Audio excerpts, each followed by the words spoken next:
கன்னியாகுமரியில் பெய்து வரும் தொடர் மழை காரணமாக பாசன குளங்கள் நிரம்பியதால் நெல் சாகுபடி விவசாயிகள் மகிழ்ச்சி அடைந்திருக்கின்றனர். குமரி மாவட்டத்தில் கன்னிப்பூ, கும்பப்பூ என 2 பருவ நெல் சாகுபடி ஆண்டுதோறும் நடைபெற்று வருகிறது.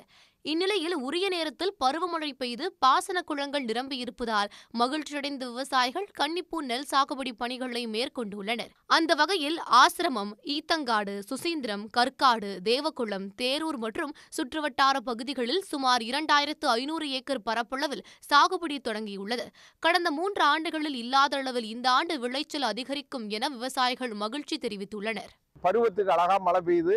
எங்க விவசாயம் செழிக்க அளவுக்கு, நஷ்டமில்லாத அளவுக்கு மழை செழிச்சு பெய்யுது. எப்பவுமே நாங்க குளப்புறவுகளெல்லாம் கொஞ்சம் அணையை நம்பி இருப்போம்.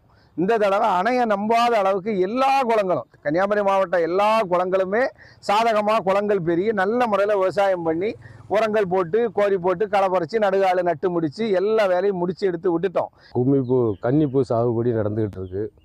இப்போ அட்வான்ஸாக மழை வந்ததுனால 1 மாதத்துக்கு முன்னாடியே விவசாயம் பண்ணிக்கிட்டு இருக்கோம். இப்போ மருந்து தெளிச்சிக்கிட்டு இருக்கோம், உரமெல்லாம் போட்டாச்சு.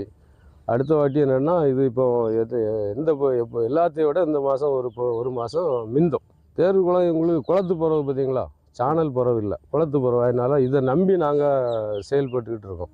விவசாயிகள் அறுவடை செய்து கொண்டு வரும் நெல் மூட்டைகளை நெல் கொள்முதல் நிலையங்களில் உரிய நேரத்தில் கொள்முதல் செய்ய மாவட்ட நிர்வாகம் நடவடிக்கை எடுக்க வேண்டும் எனவும் விவசாயிகள் கோரிக்கை வைத்தனர். உடனுக்குடன் செய்திகளை தெரிந்து கொள்ள சன் நியூஸ் பெல் ஐகானை கிளிக் பண்ணுங்க.